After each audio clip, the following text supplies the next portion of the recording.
वफाकी वज़ीर दाखिला राना सनाउल्लाह का कहना है कि इलेक्शन की तारीख 14 जून भी हो सकती है और 14 अक्टूबर भी।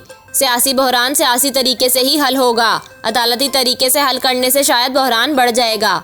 वज़ीर दाखिला राना सनाउल्लाह का कहना था कि इलेक्शन की तारीख 14 जून भी हो सकती है और 14 अक्टूबर भी। मुल्क की बदकिस्मती है कि यहाँ इमरान खान जैसा सियासतदान बनाया गया। अदालत ने कहा कि इमरान खान को गैर कानूनी तरीके से हिरासा ना किया जाए। किसी मुकदमे में गिरफ्तार करना गैर कानूनी हिरासानी नहीं। इनका कहना था कि इमरान खान के कान में कोई जो भी बात डालता है वो वही बोलना शुरू कर देते हैं। हम चाहते हैं कि इमरान खान अदालतों में पेश हों और ट्रायल का सामना करें।